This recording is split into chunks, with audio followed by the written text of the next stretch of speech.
Hari ini saya mengangkat ketam, menjaring ketam. Ini satu ekor. Air sangat laju lah sahabat. Air sangat laju. Malam tadi hujan lah, mungkin ketam tak ada lah. Ikan sebelah. Ikan sebelah bagus untuk anak-anak. Anak-anak yang lambat, yang speech delay ni sangat sesuai.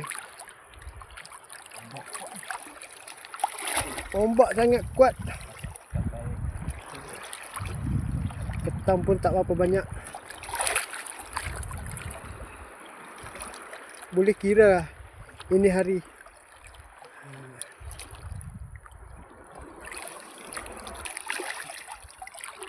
Tak sampai 5 ekor lagi. Belum sampai 5 ekor. Ini besar. Ini yang saiz besar. Grade A kawan saya cakap. Grade A. Yang ni pun sama. Yang ni yang 4 jari. Yang ni yang saiz kecil kita buang. Nanti kita akan lepaskan semula.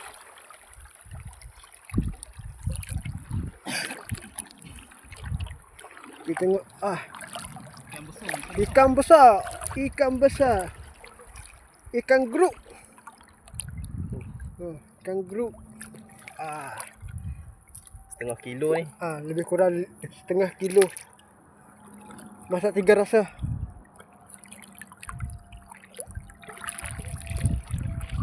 Kita pergi lagi sahabat.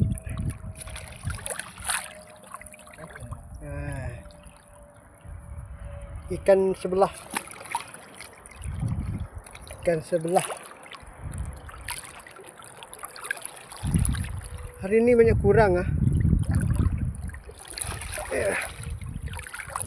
Hari ini banyak kurang. Biasa sekali turun 2 kilo ataupun 3 kilo.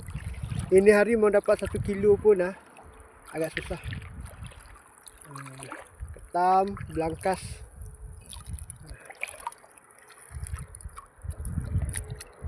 Laut macam ni lah, laut. Ada masa ada hasil, ada masa tak ada hasil. Ini grade A. Belukang, bukan. Ikan duri. Ikan duri asam pedas.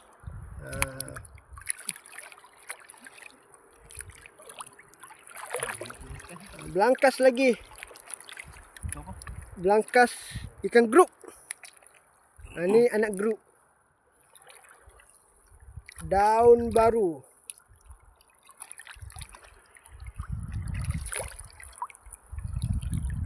Karau lagi. Ketam. Belangkas. Ikan sebelah besar-besar. Ini hari ikan sebelah saja. Banyak ikan sebelah. Ikan sebelah bagus untuk anak yang speech delay. Kita pergi pukat kedua. Ketam.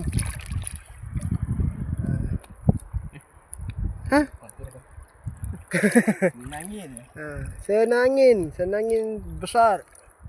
Ini sini sedap ni. Ikan bawal.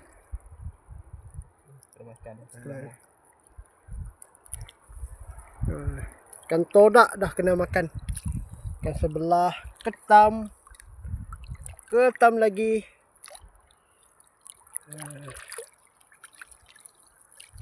Ikan sebelah, senangin. Dah kena makan dah. Okey. Okey tu. Itu saja. Selangat. Ikan ketam. Ketam yang saiz A juga.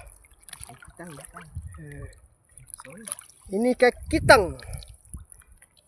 Sengat dia sakit Okey.